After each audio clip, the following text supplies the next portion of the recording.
किसने क्या खूब कहा है कि उसकी मर्जी के बिना एक पत्ता भी नहीं हिलता है, और जो मिलता है वो किस्मत से ज्यादा कभी नहीं मिलता। नमस्कार, मैं राजा अग्रवाल एक सुंदर सी कहानी सुनाता हूँ। एक बार दो दोस्त थे जो लंबे सफर पर निकले थे। उनमें से एक दोस्त था जो हमेशा भगवान को मानता था, हर कार्य में भगवान का शुक्रिया अदा करता था। और दूसरा दोस्त था जो हमेशा भगवान को कोसता रहता था, थोड़ा नास्तिक तरह का आदमी था। अब दोनों चलते चलते एक जंगल में पहुंचे। रात भी काफी हो गई थी। तो जो भगवान को मानता था उसका पांव एक बड़े से गड्ढे में जाके गिरा, जिसमें एक बड़ा कांटा था, और वो कांटा उसके पांव में चुभ गया। अब उसको दर्द होने लगा, वो दर्द से कर्राने लगा। पर फिर भी उसके मुंह से शब्द थे कि शुक्रिया मेरे मालिक, जो तूने मुझे बचा लिया। अब उसकी ये बात सुन के जो दूसरा दोस्त था नास्तिक किस्म का, वो उसके ऊपर हंसने लगा और उसको बोला कि यार कैसा तेरा भगवान है, तुझे इतना दर्द हो रहा है और फिर भी तू उसको शुक्रिया अदा कर रहा है। देख मुझे, मैं कितने मजे में चल रहा हूँ। अब दोनों बात करते करते थोड़े आगे निकले ही थे कि उन्हें एक पुरानी धर्मशाला मिली। तो नास्तिक किस्म वाला दोस्त बोला कि यार मैं यहाँ नहीं ठहरूंगा, मैं आगे जा रहा हूँ।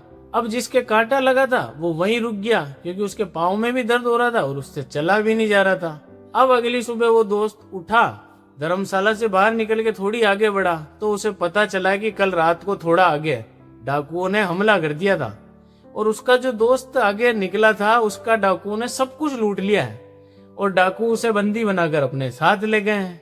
अब उस नास्तिक दोस्त को भी समझ आ गया था, अगर कल रात को उसके दोस्त के पाँव में कांटा नहीं चुभा होता या वो वह नहीं रुका होता, तो आज वो भी उसके साथ डाकुओं के कब्जे में होता।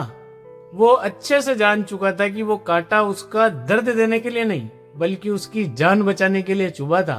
दोस्तों, ये छोटी सी कहानी हमें सीख देती कि हम भी अक्सर छोटी छोटी तकलीफों में रोने लग जाते हैं। हमें लगता है कि ऊपर वाला हमारी सुन नहीं रहा है, या फिर हमें दर्द दे रहा है, परेशान कर रहा है।